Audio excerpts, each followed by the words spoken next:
Reading for December 18th, Science of Mind, A Philosophy of Faith, A Way of Life by Ernest Holmes. Reading from page 500, paragraph 5 to page 504, paragraph 2, using inclusive language. The Prayer of Faith, James chapter 5, verse 15.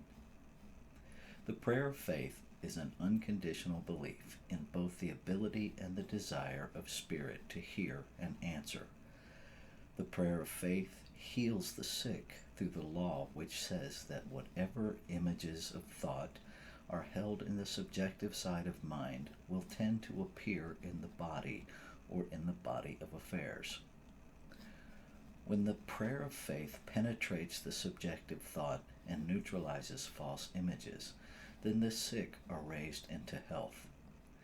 Even Creator cannot heal the sick unless this psychological change takes place in the inner creative thought. All is love, but all is law. One balances the other.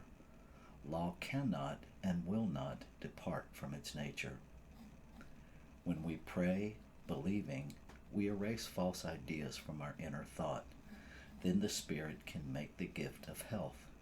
When we admit the light, it comes in, since there is no way it could enter except through a receptive mind. If we could give up our diseases, offer them to an altar of faith to the giver of life, we would be healed. It is not easy to release our troubles. We are prone to linger with them. But by effectual and fervent prayer, we gradually lose false thought into its native nothingness. Creator is perfect life, and when we enter its light, we are healed. The Confession of Mistakes, James chapter 5, verse 16. James tells us to confess our faults. This thought suggests one of the great psychological truths of the inner nature. Psychoanalysis, which is the analysis of the soul or subjective mind, is a scientific method for the erasure of false beliefs. It is often forgiveness of sins done in a scientific manner. Our minds are burdened with many things, often our religions, which should automatically balance our mentalities, suppress them and create morbidness on the subjective side of thought. This happens when we feel condemned for our mistakes. The Bible tells us that Creator will blot out these mistakes and remember them no more against us forever. This is complete removal and erasure of all mistakes. How could it be different? Creator is of pure eye and perfect mind. It is perfect spirit. When we enter this spirit and bear our souls to its great light, we loose our troubles and are healed. The confession of sins or mistakes helps us to let go of troubles and to feel that the universe holds nothing against us. Sin means making mistakes, and while we continue to make them, we continue to perpetuate their dire results. We should come daily to the Spirit of goodness for a complete washing away of all mistakes, fears, and troubles. The person who feels that their mistakes can be blotted out is in a better psychological position than the one who thinks Creator will not forgive. We should learn to let go of our mistakes and remember them no longer against ourselves. Nothing is gained by holding to past errors. The best thing to do is to let go of and forget them altogether. It is scientific to consciously let go all our troubles. It is most unwise to hold them. Some will say that it is right that we should suffer for our past errors. It is right that we should suffer. We already have done so and will continue to do so until we pay the last farthing. But the last farthing is paid when we let go and trust in the law of good. It is impossible for a sane person to believe that Creator delights in condemning or damning anyone.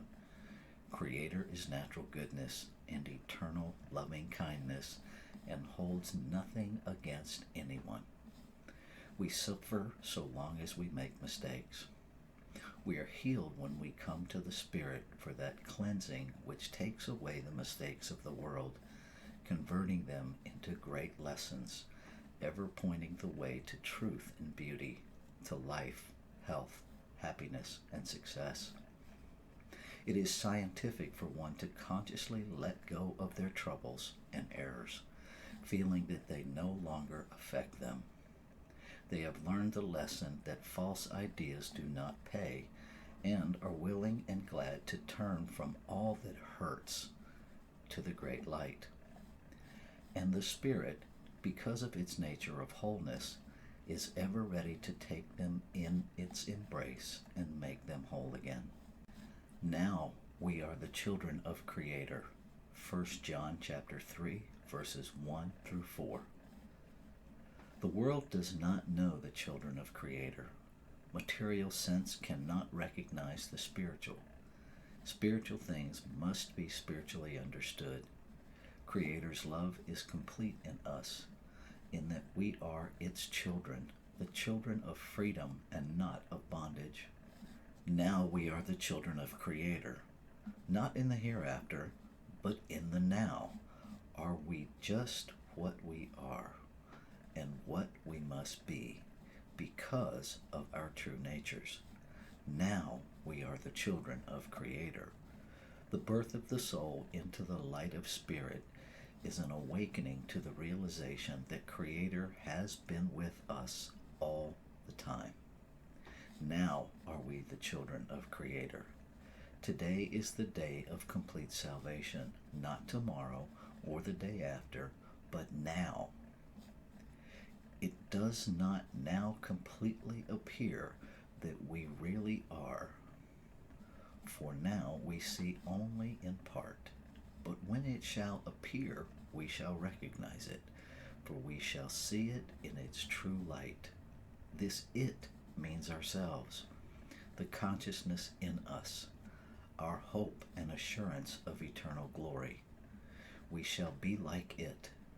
We have inwardly been like it all the time, but when it shall appear, we shall see it as it is. That is, we shall know, even as we also are known.